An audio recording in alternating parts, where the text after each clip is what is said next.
Բարև ձեզ բարեկամներ։ Թակտիվին նորից ողջունում է իր բոլոր երկրպագուներին։ Գիտեք, ամեն անգամ, երբ մենք տաղավար ենք հրավիրում մեր հանրաճանաչ փաստաբան իրավապաշտպան Լև գրուպ ընկերության հիմնադիր նախագահ Լևոն Բաղդասարյանին, մեր բոլոր ընկերները առաջին հերթին նրանից սպասում են վերջին նորությունները կապված դոկ կուսակցության պատվավոր նախագահ Վարդան Ղուկասյանի հետ։ Եվ պիտի ասեմ, որ այսօր էլ ավանդույթը չենք խախտել, եւ առաջին հարցը, որ ուզում եմ տալ պարոն Բաղդասարյանին, դա այն է, թե երբ է ի վերջո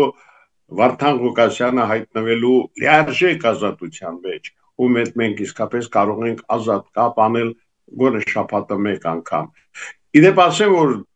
դուք այն եզակի փաստաբաններից եք, ում Վարդան Ղուկասյանը համարում է ոչ միայն իր բլավ մտերիմ բարեկամը գործընկերը, այլ ում խոսքերի տակ պատրաստ է ստորագրել, քանի որ համամիտ է այդ բոլոր կարծիքների հետ, ինչը դուք բարձրացնում եք։ Այնպես որ խնդրեմ, սկսենք այս հարցով, երբ Վարդան Ղուկասյանը նորից կհայտնվի լիարժեք ազատության մեջ։ Շնորհակալություն, բարև ձեզ, պարոն Ղուկասյան, շնորհակալ եմ հերթական հրավերքի համար։ Այնքանով որքանով հարց սկսեցիք պարոն Ղուկասյանով, տեղեկացնեմ, որ քիչ առաջ եմ զրուցել, տեղյակ լինելով հանդերձ, որ գալու եմ ձեր ստուդիան, ջեր բարևները փոխանցեց ձեզ, մաղթեց ձեզ առողջություն, միևնույն ժամանակ իր բոլոր բարեմաղթանքները փոխանցեց բոլոր իր ունկնդիրներին,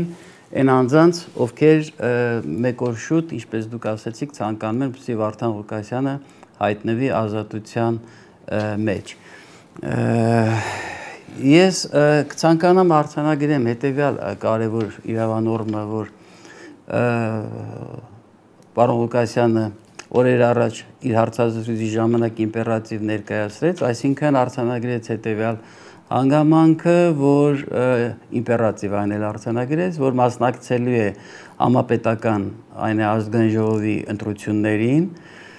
եւ դրանով իսկ ամրագրեց այն հանգամանքը, որ անկախ նրանից, թե նա որտեղ է գտնվելու, այսպես ասած ժողովրդական խոսույթով օդում, ջրում, ցամաքում, բանտում, թե այլտեղ վերջինս մասնակցելու է ընտրություններին։ Դա ինչ է նշանակում։ Դա նշանակում է, որ Վարդան Ղուկասյանը լուրջ հայտ ներկայացրեց մասնակցելու համապետական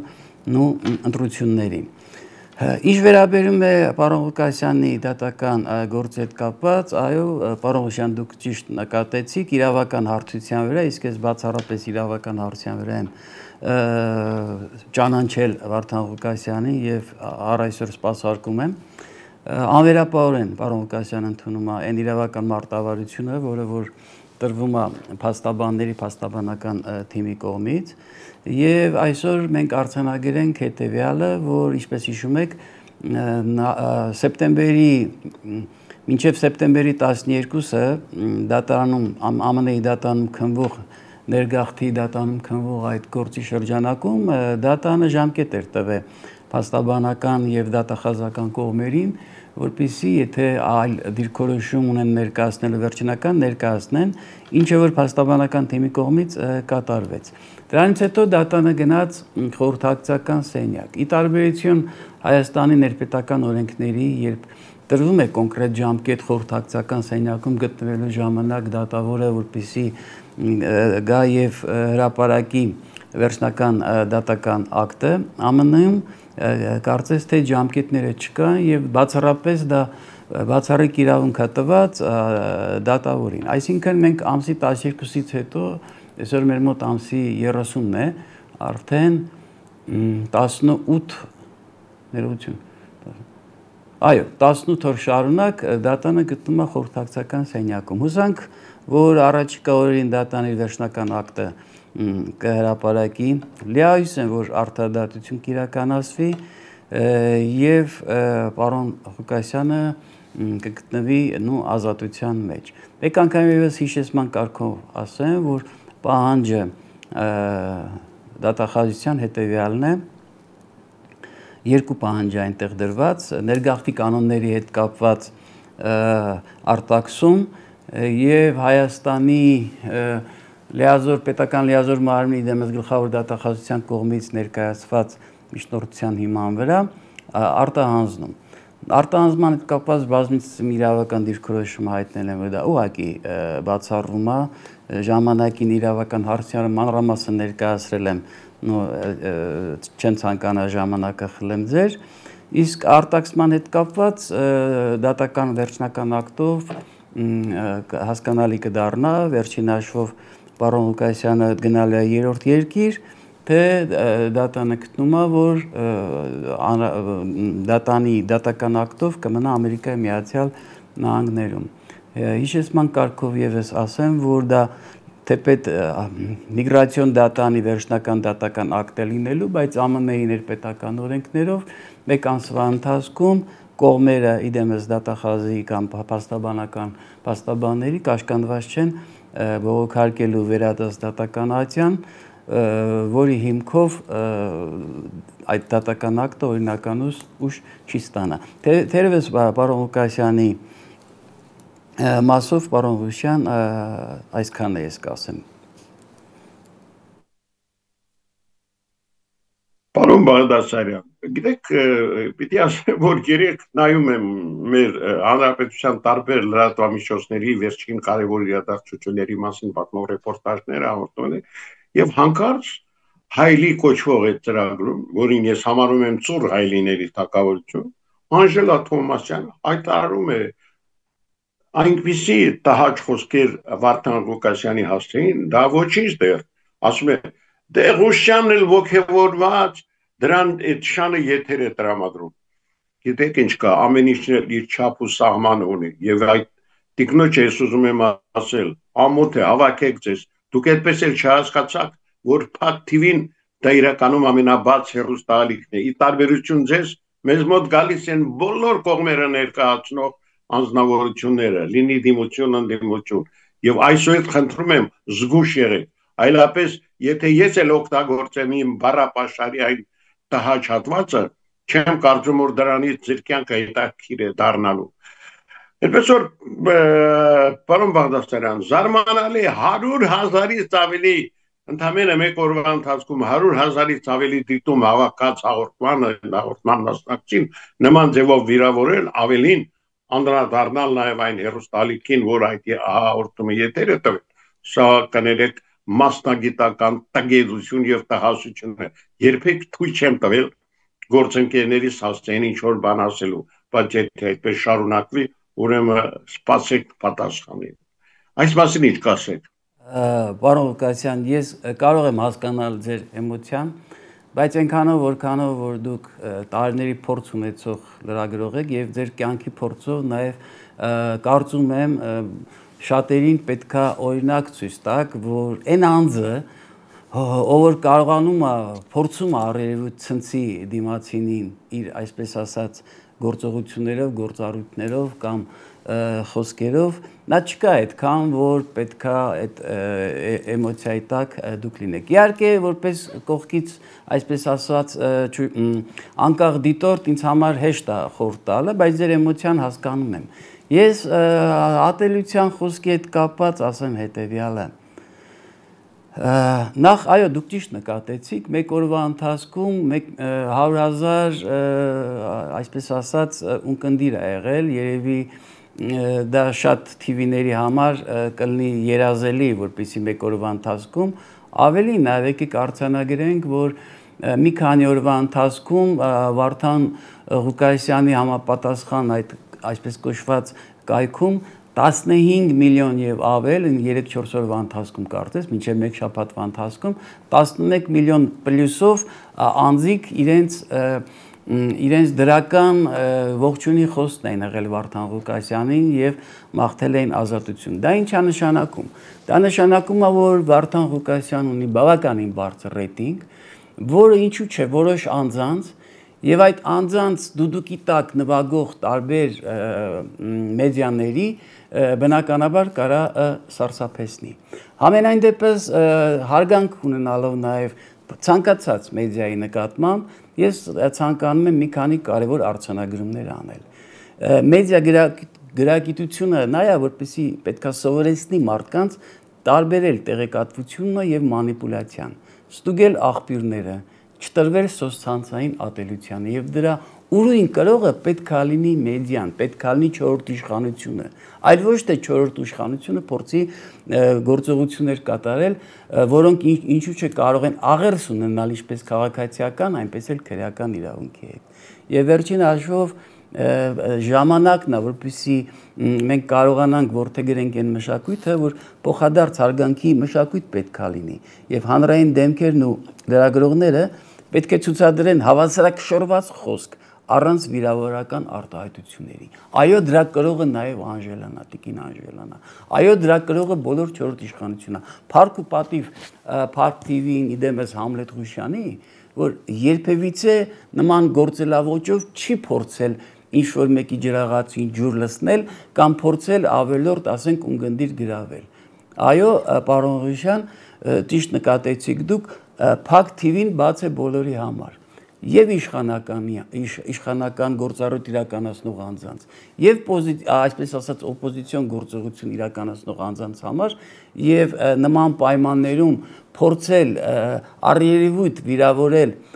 Փակ TV-ի, այսպես ասած, հիմնադիրներից Ղուշյան Համլետին, դրա իրավական հետևանքները չի բացառում, մենք իրար հետ քննարկենք եւ իրականացնենք գործողություններ։ Յուրաքանչյուրը իր արածի ասացի համար պետքա պատասխան տա եւ առավել եւս, եթե վերաբերում է դա հանրային դեմքերին, չորրորդ իշխանությանը, իրանք ավելի ուշադիր եւ զգույշ պետքա լինեն։ Վերջապես ատելության խոսքը պետքա սահմանազատել քննադատողական խոսքից։ Եվ ավելին ասեմ, տարիներ առաջ, որքան հիշում եմ, այդ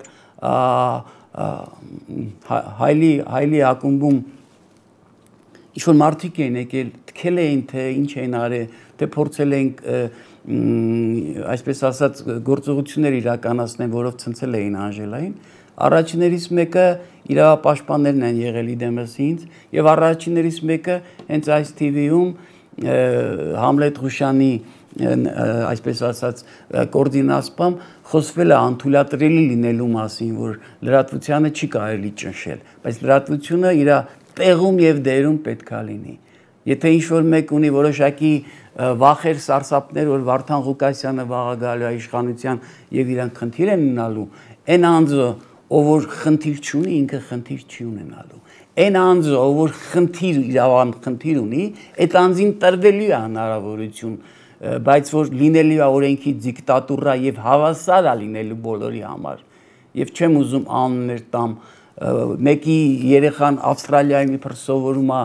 եւ ինքը չի ծառայում, չի լինել ուղակի տես բան։ Արժանապատիվ քաղաքացին ապրելի է օրենքի դիկտատուրայի շրջանակում։ Իսկ Վարդան Ղուկասյանը այն կարծիքով այն անձն է, այն եզակի անձնավորությունն է համեմատած մյուսների հետ, որ ոչ մեկի հետ չունի խնդիր եւ ինքը անելու է այն սանիտարական գործը, որպեսզի քաղաքացին ապրի արժանապատիվ։ Վերջին հաշվով որքան կարելի է այսպես կզած կռացած ապրել, որքան կարելի է մեկի ջրաղացին ջուր լցնել, ինչա թե 20 արծաթա ինքը փոխանցում քեզի։ Այո, Վարդան Ղուկասյանը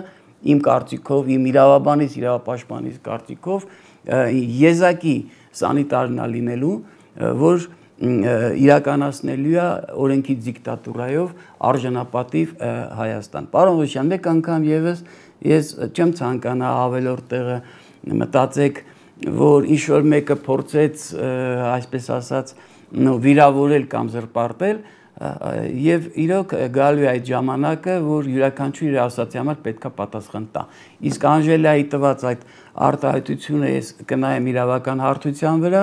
որից հետո մենք իրար հետ կքննարկենք հետագա իրավական ընթացակարգը։ Փառք Աստծո, Հայաստանի ներպետական իրավական գործիքակազմը մաքսիմալ ձևով այդ հնարավորությունը տալիս է խախտած իրավունքները վերականգնելու համար։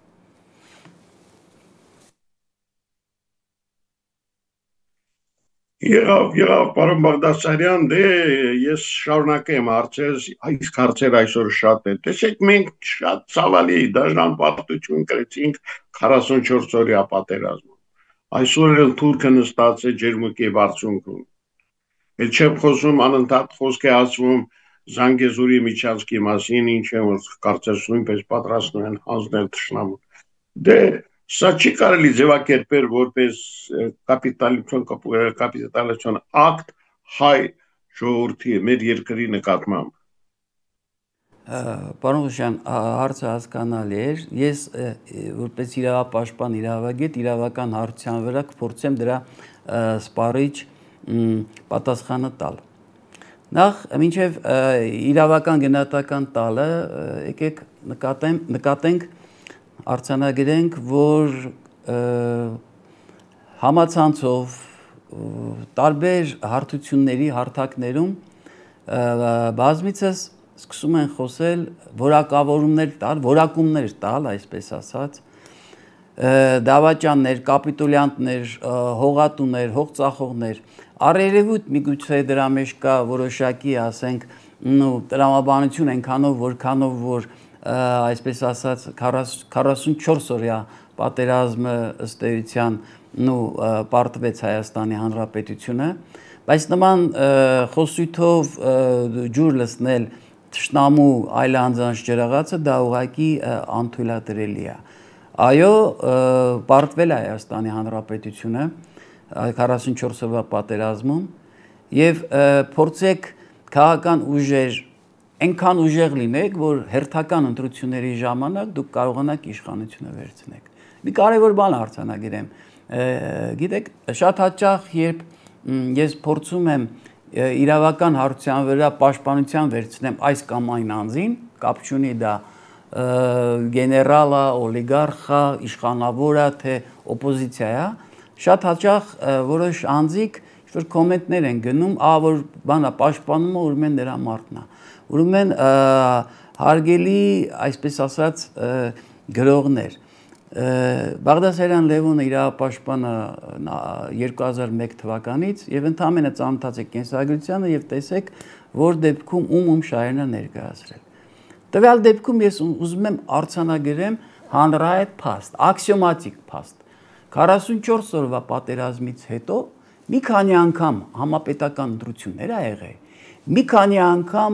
Նիկոլ Փաշինյանը ջարդուխուրդ հարել է իշխանավորներին։ Ճիշտը պետք է ասել։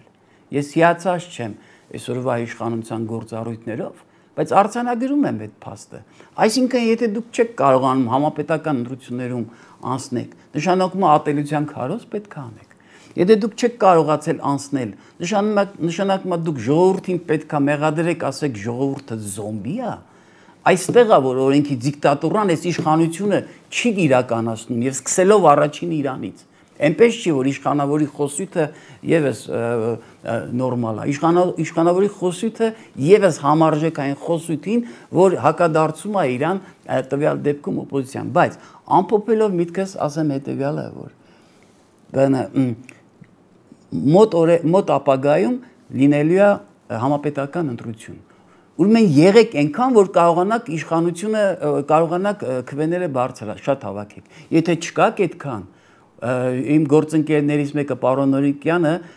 օրեր առաջ մի հետաքրքիր միտք արտահայտեց։ Եղբայր, թողեք ձեր տեղը, որպեսզի նոր ուժերը գան։ Այս ժողովուրդը հազար ներողություն քակն է անգել։ Այս ժողովուրդը հոգնել է ձեզանից էլ, օպոզիցիայից էլ, իշխանավորից էլ։ Թույլ տվեք, որպեսզի նոր ուժերը գան եւ կարողանան ստեղծել արժանապատիվ Հայաստան։ Իսկ թե ինչի որոշ անձիկ կապ չունի իշխանություն թե օպոզիցիա, դա չեն ցանկանում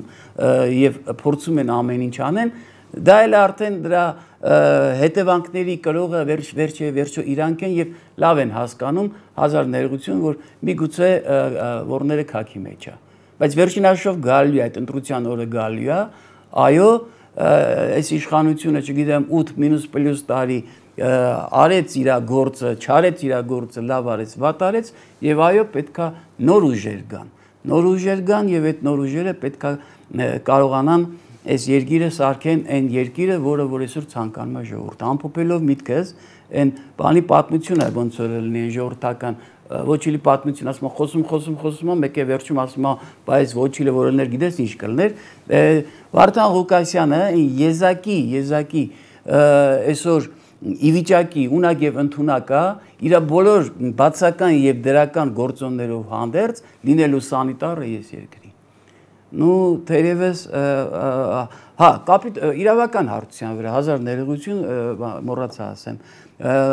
Կապիտուլյացիան պարողության որպես իրավական կատեգորիա ենթադրում է պարտվող կողմի իրավական պարտավորությունների ամրագրում միջազգային իրավունքի կարգով։ Ինչ է դա նշանակում։ Ճիշտ է 2020 թվականի նոյեմբերի 9-ի փաստաթուղթը թեպետ ստորագրվեց այնպես որ երևաց որ առերևույթ պարտված կողմի ստորագրություն էր, բայց այդ փաստաթուղթը չի բխում այդ չափանիշներից, հետևաբար կապիտուլյացիա որպես այդպիսին գոյություն չունի։ Ավելին իմպերատիվ եմ արձանագրում, Հայաստանը որպես ՄԱԿ-ի անդամ պետություն շարունակում է պահպանել իր պետական ինքնիշխանությունը եւ միջազգային իրավունքի սուբյեկտայնությունը։ Դրա լավագույն օրինակը օրեր առաջ Նյու Յորքում Հայաստանի Հանրապետության վարչապետի, այսպես ասած, պաշտոնական ելույթն էր։ Թերևս այսքանը։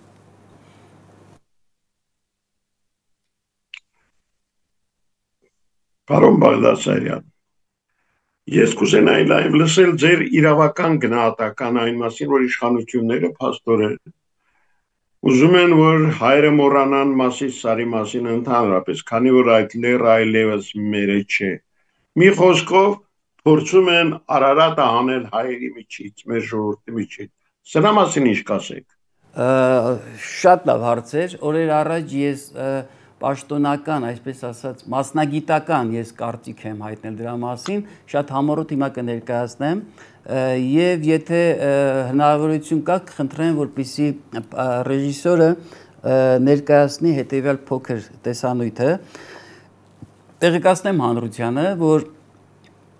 շաբաթներ առաջ Լև գրուպ փաստաբանական գրասենյակի այսպես ասած երիտասարդ թևից Արարատ անով իրավաբանը բարձրացավ Արարատ Սարը, որտեղ նաև ծածանեց Լև գրուպի դրոշը։ Ես Մասի Սարի հետ կապված բացառապես կցանկանամ իրավական գնահատական տամ, որպեսզի յուրաքանչյուրը անկախ սեռից, տարիքից, ազգությունից հասկանա, որ գիտակցի, որ հանրայտ է այն փաստը, որ Մասի Սարը դա ըստ էության չեմ ուզում կոպիտ ասեմ, առաջինը դա հայկական Մասի Սարը նոր մնացած իր, ասենք, արժեքներով։ Մասնավորապես Մասի Սար լեռը հանդիսանում է հայ ժողովրդի ինքնության, պատմության, մշակութային ժառանգության առանցքային խորհրդանիշը։ Եվ վերջին շրջանում, երբ հնչում են մտքեր կամ փորձեր այն հայոց հավաքական գիտակցությունից դուրս մղելու, եւ որը որ գտնում է մեղմ ասած իրավազուրկ հետեւյալ իմ ներկայացված փաստերով բառի ուղղակի իմաստով փաստերով մասնավորապես 1972 թվականի ՅՈՒՆԵՍԿՕ մշակութային պարտադիր պայման դիտող իրավանորմա եւ ինչ ասում մշակութային եւ բնական համաշխարհային ժառանգության պահպանության մասին կոնվենցիայի համաձայն ժողովուրդները պարտավոր են պահպանել իրենց մշակութային խորհրդանիշերը, ուշադրություն դարձրեք իրենց մշակութային խորհրդանիշները։ Գանք ՄԱԿ-ի քաղաքացիական եւ քաղաքական իրավունքների մասին դաշնագրի առաջի հոդվածը, ինչը երաշխավորում է ժողովուրդների ինքնության եւ ինքնորոշման իրավունքը։ Մեր հիմնական օրենքի 11-րդ հոդվածը ամրագրում է պետության պարտականությունը պահպանել եւ պաշտպանել պատմամշակութային արժեքը։ Մասիսը, որպես հայ ժողովրդի ինքնության եւ հիշողության անբաժան մաս, չի կարող բացառվել այդ արժեքներից, անկախ նրանից, որ ներկայումս գտնվում է Հայաստանի սահմաններից դուրս։ Մասիսը հայերի մշակութային ժառանգության մաս է։ Հայերից գիտակցաբար հանելը կնշանակի խախտել հավաքական մշակութային ինքնության իրավունքը, ինչը հակասում է ինչպես ազգային, այնպես էլ միջազգային իրավունքի նորմերին։ Ուրեմն այն անձը, այն անձնավորությունը անկախ նրանից ով այնքը իրանից ներկայացնում, իշխանություն, իշխանություն չի, չգիտեմ, քարոզիչ է, կրոնավոր է, թե չգիտեմ ինչ է։ Մասի Սարը հանելով մեր գիտակցությունից ինքը ուղղակի հակասում է եւ մեր ներպետական օրենքներին, հիմնական օրենքին եւ միջազգային այն իրավանորմերին, որը քիչ առաջ ես ասեցի։ Ամփոփելով միտքս, հարգելի լսարան, Մասի Սարը դա ոչ միայն Սուրբ լեռը եւ հայերի լեռն է, այն լավ իմանանք, լավ հասկանանք, որ այնտեղ նաև նոյն է իջել։ Այսինքն այդ մասի աստվածաշնչյան այդ իրավանորմը, որ կա, բնական իրավունքի նորմը, փորձել հանել յուրաքանչյուր հայ մեջից, դա ուղղակի հնարավոր չի եւ բխող բոլոր բացական հետևանքներով։ Կներեք մասսար հետ կապած միգուցե էմոցիայից դուր տվեցի, բայց փորձեցի ներկայացնեմ այն իրավական չափորոշիչները,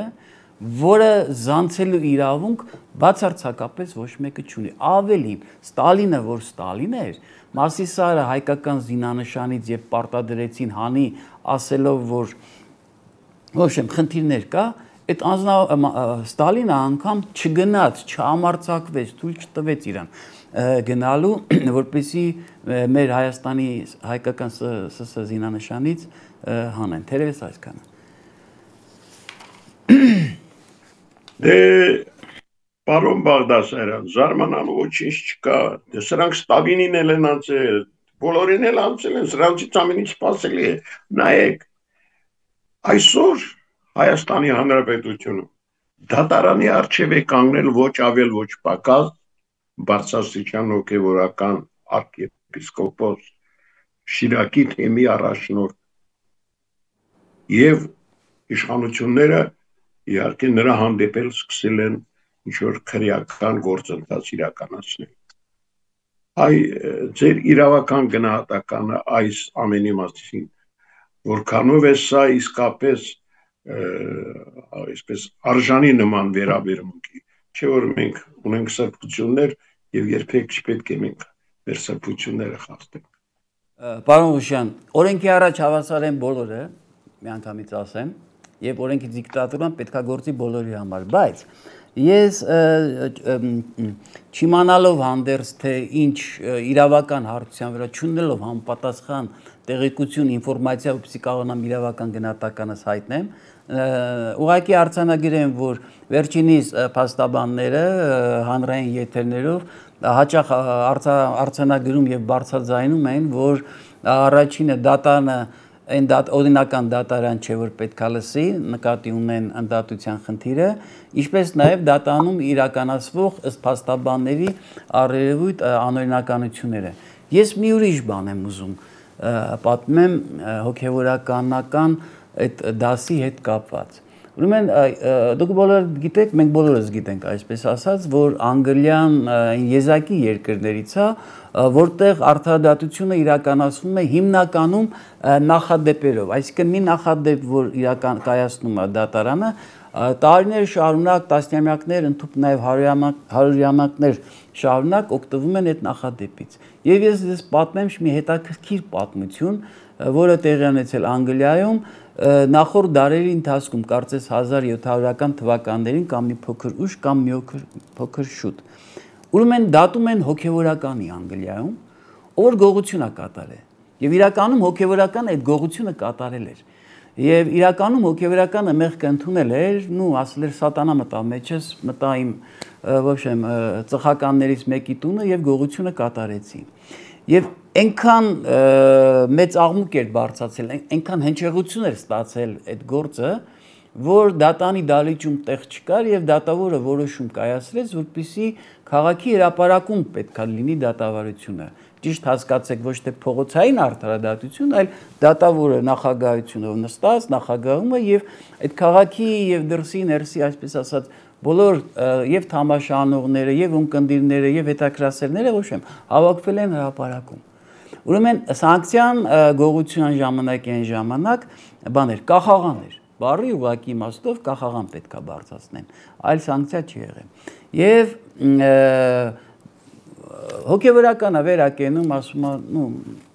ոբշեմ, ներող կլնեք, որ կատարել եմ, Աստված թողների, այո հանցանք եմ կատարի, ինձի պատժեք։ Եվ իր փաստաբանը վերակենում եւ ընդամենը երկու բառ ասում։ Ասում այո, հանցանքը կատարել է այն մարդը, ովքեր մենք բոլորս հանցանքներ ենք կատարում եւ գնում ենք իր դուռը եւ ապաշխարություն ենք խնդրում։ Եվ ասում է, եթե կա այն մարդը, որ կարա այս մարդուն դատի, թող դատի, դատավոր ասում է, դատի, այո, մեղքը կատարել է, ես էլ ասելու բան չունեմ։ Դատավորը գնում է խորհրդակցական սենյակ, ետ է գալիս եւ ասում է ինձ տարեք կախաղան, ես այս մարդուն չեմ կարա դատեմ, ես այս մարդու մոտ իմ ընտանիքը, ես եւ մնացյալս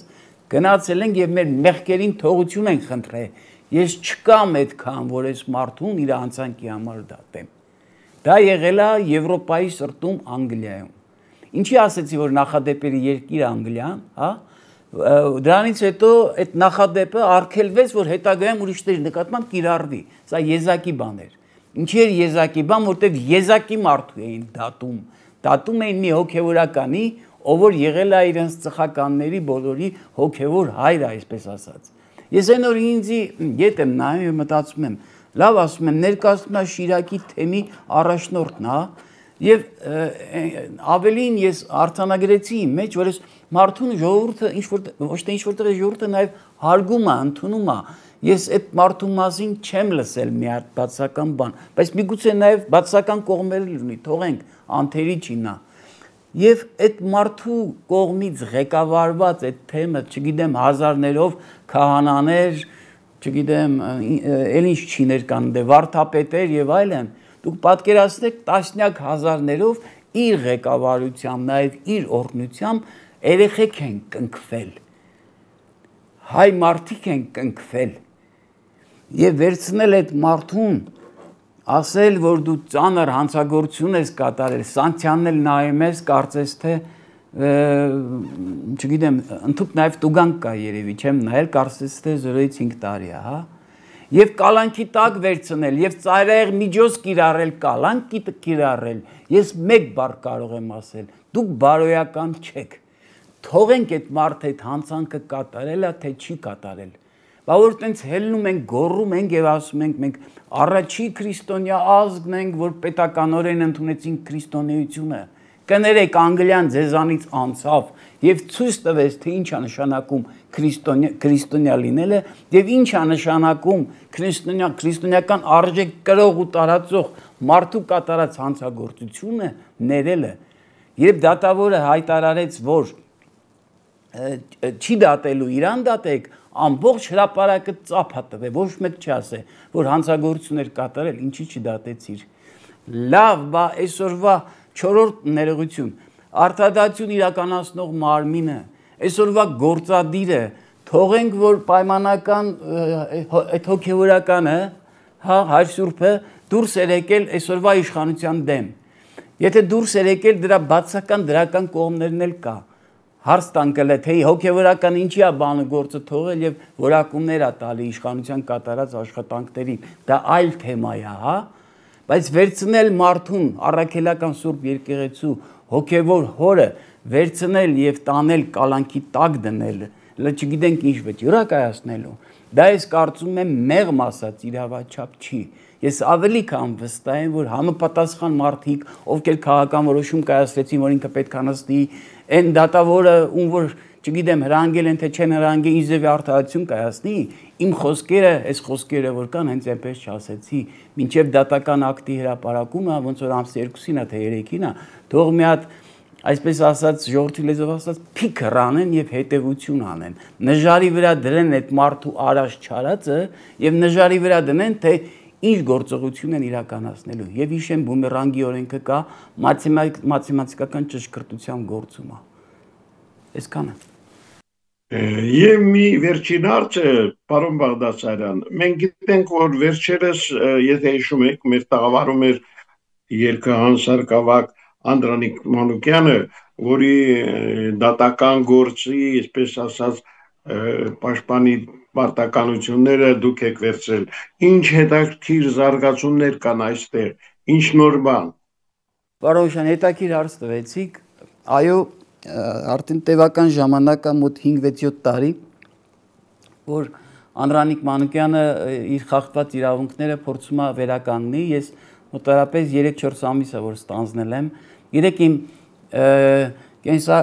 պրակտիկայում շատ խախտումներ եմ տեսել, եւ առաջին նախագահի, եւ երկրորդ նախագահի, եւ երրորդ նախագահի, եւ այս իշխանության օրոք, տեսել եմ թե հյուսային պողոտայում ոնց են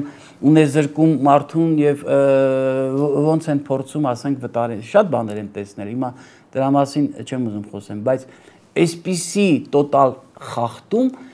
իմ պրակտիկայում ամենայն դեպս չի եղել։ Երեք մի առիթով ասել եմ, մի բան է, երբ քո իրավունքն է խախտվում, եւ դու փորձում ես պայքարել, ստացվում է, չի ստացվում եւ այլն։ Մի բան է, երբ քո աչքի դեմը խախտվում է քո երեխայի իրավունքը եւ դու անզոր ես, չես կարողանում օգտակար լինել։ Ես կխնդրեմ ռեժիսորը դնի 3 էր կարծես ուղարկել, թե մի քանի օր առաջ պարոն Անդրանիկը, դա կոչվում է, իհարկե տեսանյութով լավ չի երևում, դա կոչվում է բետոնե կարկուտ։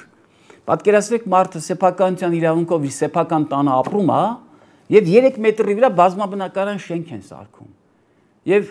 նախկին քաղաքապետ պարոն Մարությանը, պարոն Հայկ Մարությանը, երբ տենց ոգևորված մեկ-մեկ ելնում խոսում ասում որ իմ քաղաքապետական տարիներին խախտում չի եղել, սա եղել է իր տարիներին եւ ինքը իրավամբ պատասխան է տալու, իրանից է սկսվել դա։ Ինչ է նշանակում շինարարական թույլտվություն են հաստատում եւ չգիտեմ նախագծով քանի մետր է, մարդու սեփական տանից 3 մետր բանի ինչ անեն տարածության վրա 12 հարգանոց շենք են սարքում։ Ստե պետք չի իրավաբան լինել, ստե պետք է հասկանալ, որ ինչ որ մեկը այն գլխից շագրգռված է եղել։ Ինչ է նշանակում հայտնի 1000 մանրուքի դալանը։ Բոլոր երևանցիները գիտեն այդ դալանի մասին։ Ինքը փակ դալան է եւ վերևը շենքն է գնում։ Որպեսզի այդ շենքի թույլտվությունը տան, այդ փակ դալանը սարքում են բաց դալան, որ այդ շենքը կսարքեն, հրշեջ մեքենան է կարա մտնի։ Խախտումներ դու խախտումներ։ Եվ այդ շենքը նորից եմ ասում, Հայաստանում նախադեպ է սարքվելու, այդ շենքը պետքա քանդվի։ Ավելին թույլտվությունը տալիս է նախկին քաղաքապետը, այսօրվա քաղաքապետն էլ ասում է ժամկետը լրացել է, ես նայելու բան չունեմ, ես բանա շարունակում եմ իր տված թույլտվությունը տամ։ Ու մեզ դե երկու տարբերակ է գործելու, հա։ Կամ այդ շենքը պետքա քանդվի, կամ էլ այդ պատվիրակությունը քաղաքային իշխանության, չգիտեմ, կառուցապատողի եւ մյուսի, պետքա գա իր դուրը, խնդրի, ասի ներողամի տեղի, բերանը բացի ասա, իշքան ես վնասի հատուցում ուզում, ու մեկ անգամ եւս ներողություն, խնդրում ենք գնաս տեղից, քո սեփական տնից, քո վաթանից, քո օջախից հելու գնա քո երեխեքի հետ։ Չեմ ուզում մանրամասներ ասեմ, երեխեքը ընտիր երեխեք, Անդրանիկ Մանուկյանը հարգելի ունկնդիր, չգիտեմ, էլի մարդ անպայման պետքա մահան, հա, որ հասկանաք մարդ իրանից արժեքան ներկայացնում։ Կոմիտասյան ստեղծագործությունները, որ վաղուց արդեն մենք սկսել ենք մոռանալ, նոր ձևով, նոր շնչով մարդը ներկայացնում է հանրությանը, մարդկությանը։ Եվ իր ստուդիան էլ է տե։ Այսօր այդ մարդ իր բան գործը թողած, այսօր պայքարում է ոչ թե իր խախտված իրավունքի, այլ իր երեխեքի խախտված իրավունքը վերականգնելու համար։ Իհարկե ես հորդորել եմ իրան զինվորի պես տսի այնքանով որքանով իրավական հարթություն է, բայց Աստված չանի, այդ մարդը 24 ժամվա ռեժիմով տեսնում է, թե իր իրավունքը ոնց է խախտված։ Երեխեն դուրս չի կարում գա եւ նորից եմ ասում, էլի։ Մեկ պատկերացրեք ձեզ, ձեր պատուհանից 3 մետրի վրա վերախոյանում 12 հարգանի շենք։ Ձեր զգացմունքները, ձեր զգացողությունները։ Եվ մարդու տեսակ կա, որ ինքը ուզում է սեփական տանը ապրի, լինելով սեփական տան այդ կոմֆորտի մեջ։ Եվ հանկարծ իր դեմը ծլում է 3 մետրի վրա ծլում է 12 հարգանի շենք։ Եվ այս մարդը այս 5-6 տարի է պայքարում իր խախտված իրավունքի եւ իր ընտանիքի խախտված իրավունքի համար։ Թերևս այսքանը էմոցիայից համար կներեք, ես ավելի քան վստահ եմ, այդ գալու է ժամանակը յուրաքանչյուր արածի չարածի համար պատասխանա տալի։ Այ Վարդան Ղուկասյանի պես մարդիկ են պետք, որ օրենքի դիկտատուրայով կանչեն նակավյոր ասեն, արա, այս խի ես թույլ տվել, Բարսագույն կրթության, մեկը ճարտարապետ, մեկը փորձագետ, 3 հատ փորձագիտական եզրակացություն կա, որտեղ իմպերատիվ ասում է, որ այս շինարարություն անելով այս մարդի տան հիմքերը խարխվել են, դարել են X հատվածը վթարային։ Թույլտվություն կա, ասում է հակահրդային բոլոր բաները խախտված է, բայց այսօր շենքը սարքում են։ Կներեք ու այնքան լկտի են, որ այն թեյի վրա են սարքում եւ երևի ես կարա մտածեմ ինադու։ Չգիտեմ, տոննաներով բիտոնը թափում են այդ մարդու հայաթի եւ տան վրա։ Սա է այսօրվա իրականությունը։ Շնորհակալություն, պարոն Բաղդասարյան, այսօրվա իսկապես հետաքրքիր զրույցի համար ես պիտի ասեմ, որ նման ոճով մենք շարունակելու ենք զսպել աշխատել, իսկ ամենակարևորը հիշեցնեմ, որ իսկապես Փակ TV-ն այն ալիքն է, որը բաց է բոլորի համար, բոլոր կողմերի, անկախ ամեն ինչի դիմություն են, ընդդիմություն, մի խոսքով մենք եղել եւ մնում ենք մեր ունկնդրի լավագույն ու անկեղծ բարեկամը։ Այսօր այսքանը սիրելի բարեկամներ, հիշեցնեմ, որ մենք հերթական անգամ ուղիղ կապով ճանաչված մեր շատ հայտնի փաստաբան իրավաբաններից մեկի Լևոն Բաղդասարյանի հետ։ Այսօր այսքանը, ցտեսություն։